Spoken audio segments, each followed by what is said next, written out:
से पहले धमकियां दी गई थी आपको। देखिए भाई, ऐसा संविधान को मानने वाले लोग हैं, हम धमकी उमकी से डरेंगे तो हमारे लोगों का मनोबल गिर जाएगा, हमारा काम कौन करेगा।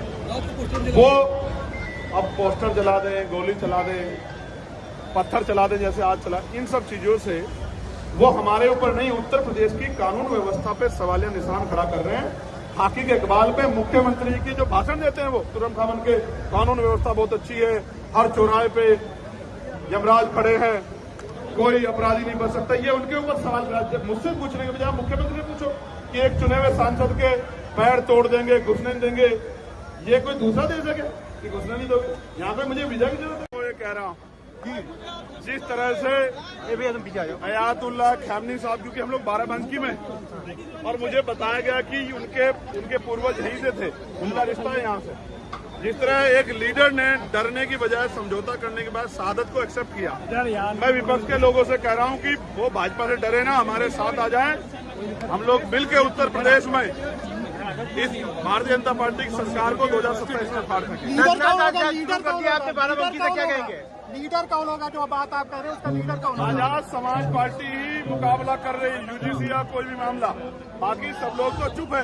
तो आजाद समाज पार्टी नेतृत्व करेगी और कौन नेतृत्व कर सकता है? ये बाराबंकी में समाजवादी का गढ़ है, आदमी यहाँ से शुरुआत करे, संघर्ष करते, क्या कहेंगे? देखो, जब तक हम लोग नहीं आए थे, हम लोग काम नहीं कर रहे थे, तो ये किसी भी पार्टी को लोग वोट दे सकते थे।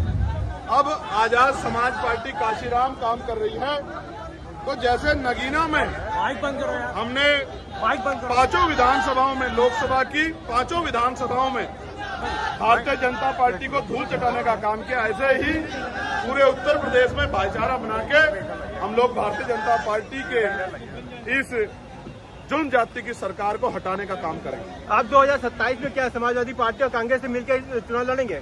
अब ये फैसला प्रदेश अध्यक्ष जी खड़े हैं, उनका निर्णय आप लोग बात कर लेना। मेरा काम तो ये है कि मैं जब जब ये मुझे बुलाएंगे, गली मोहल्ले क्षेत्र में मैं जाके पार्टी के लिए काम करूंगा। चंद्रशेखर जी, कांग्रेस कह रही काशीराम जी हमारे हैं, समाजवादी पार्टी कह रही हमारे। देखिए, महापुरुष किसी जाति के नहीं होते, किसी पार्टी के नहीं होते जब वो नहीं रहते। लेकिन आप भी जानते हैं कि 2006 से 20 साल क्यों लग गए अपने अपने बताने में। हालांकि ये भी सच है कि जब से आजाद समाज पार्टी काशीराम ने मोर्चा संभाला है, जब से गांव-गांव जाके माननीय काशीराम साहब के सिद्धांतों को बहुजन समाज बनाने के लिए घर घर तक पहुंचाने का काम किया है, तब से ही काशीराम साहब मेरे हैं, मेरे की होड़ लगी है। चाहे मजबूरी समझिए, जरूरत, वरना आप समझिए कि उनके नाम पे बने मेडिकल कॉलेज का नाम बदल दिया गया, उनके नाम पे बने जिले का नाम बदल दिया गया, उनके नाम पे बने अरबी फारसी विश्वविद्यालय का नाम बदल दिया गया, उनके जयंती के अवसर पे जो छुट्टी थी उसको कैंसिल कर दिया गया, और उनके संगठन बामसेब को तोड़ दिया गया। तमाम तरह की बात का काम कार्य करने वाले आज काशीराम साहब को अपना किस मुंह से बता रहे हैं? क्या उनके हाथ नहीं कांप रहे? काशीराम साहब को माला चढ़ाते हुए जिन्होंने काशीराम साहब का भर के अपमान किया, नुकसान किया उनके आंदोलन का, आज वो काशीराम साहब को अपनाने की बात कर रहे हैं। ये आजाद समाज पार्टी का बढ़ता हुआ प्रभाव है कि विरोधियों को भी आज काशीराम साहब के सामने नतमस्तक होना पड़ रहा है। एक नारा लगा था कि MIM के साथ आप गठबंधन कर लें, उस पर क्या विचार है? मैं फिर कह रहा हूं, प्रदेश का नेतृत्व जो फैसला लेगा, मैंने इनसे आग्रह किया कि भारतीय जनता पार्टी को छोड़ के, क्योंकि वैचारिक विरोध है, जो भी आप फैसला लोगे हम आपके नेतृत्व में उत्तर प्रदेश में काम करेंगे। और मैं आपको विश्वास से कह रहा हूं, अभी तक कोई पार्टी चुनावी मोड में नहीं है। ये हमारी उत्तर प्रदेश में 7वीं रैली है और ऐतिहासिक जनसभा में मीडिया के भाइयों ने हमें कितना कवरेज किया, ये तो मीडिया के भाई बेहतर जानते हैं। लेकिन अभी 29 तारीख की रैली लखीमपुर खीरी में, अपने साथियों से कहना आके देखें, इतिहास रचा जाएगा लखीमपुर खीरी में। मेरी बात को यहाँ की भीड़ कैसी लगी आपको? भीड़ कैसी थी? पहले आपको धमकियां दी गई थी।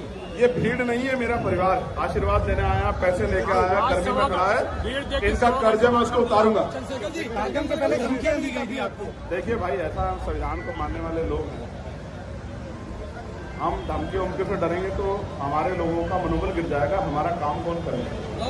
वो अब पोस्टर जला दें, गोली चला दें, पत्थर चला दें जैसे आज चला, इन सब चीजों से वो हमारे ऊपर नहीं, उत्तर प्रदेश की कानून व्यवस्था पे सवालिया निशान खड़ा कर रहे हैं। खाकी के इकबाल पे मुख्यमंत्री की जो भाषण देते हैं वो तुरंत खामन के कानून व्यवस्था बहुत अच्छी है, हर चौराहे पे यमराज खड़े हैं, कोई अपराधी नहीं बच सकता। ये उनके ऊपर सवाल मुझसे पूछने के बजाय मुख्यमंत्री से पूछो कि एक चुने हुए सांसद के पैर तोड़ देंगे, घुसने नहीं देंगे। ये कोई दूसरा देश है क्या कि घुसने नहीं दोगे? यहाँ पे मुझे वीजा की जरूरत है। यूपीएससी परीक्षा में पंडित शब्द पर बड़ा विवाद मचा हुआ है, भाजपा के ब्राह्मण। आप मुझे बताओ, ये पेपर का जो निरीक्षण, ये जो निगरानी है सरकार के नेतृत्व में हो रहा है नहीं हो रहा बताओ? तो जानबूझ के सरकार मुख्यमंत्री अपमानित करने का काम करे तो आपको मुख्यमंत्री से पूछना चाहिए कि लगातार ऐसा काम क्यों कर रहे हैं। हालांकि मैं कहना चाहता हूं, यहाँ तो बहुजन समाज के लोग सदियों से अपमानित होते आ रहे हैं, वो अपमान शायद अपमान नहीं दिखता, सवाल अपमान हो जाता है। लेकिन यहाँ तो बहुजन समाज के लोगों की बहन बेटियों के साथ उत्तर प्रदेश में जुल्म जाती हो रही, कोई पूछने वाला 9 साल से बीजेपी यहाँ पे लानर के बारे में क्या कहेंगे? जो लानर चल रहा है, गैस सिलेंडर के लिए लाइन, गैस के लिए लाइन लगेगी, पेट्रोल डीजल के लिए लाइन लगेगी, चूल्हे जलाने पड़ेंगे। ये सरकार की गलत नीतियों की वजह से हुआ है। ईरान हमारा मित्र देश है, हमें ईरान से अच्छे रिश्ते रखने चाहिए थे। इस तरह की समस्या का सामना है, अभी तो रखने पड़ रहे हैं, मजबूरी में ही सही। हमें सही फैसले लेने चाहिए, सही अगर फॉरेन पॉलिसी होगी तो सब कुछ अच्छा होगा। धन्यवाद। आप ये देखिए, तमाम धर्मों के धार्मिक त्योहार होते हैं, वहाँ सड़कों पे भी तमाम आयोजन होते हैं, कोई पाबंदी नहीं होती। मैं कहना चाहता हूँ, संविधान को मानने वाला व्यक्ति हूँ, किसी धर्म के विरोध में नहीं हूँ, किसी जाति के विरोध में नहीं हूँ, लेकिन हक सबको धर्म पालन के लिए बराबरी का मिलना चाहिए, नहीं मिलना चाहिए? आप मुझे बताओ। तो फिर ये मुसलमानों के साथ दोहरा व्यवहार क्यों? इसका जवाब उत्तर प्रदेश सरकार को देना चाहिए। अधिकारी भाजपा नेताओं की भाषा क्यों बोल रहे हैं, इसका जवाब उत्तर प्रदेश सरकार को देना चाहिए।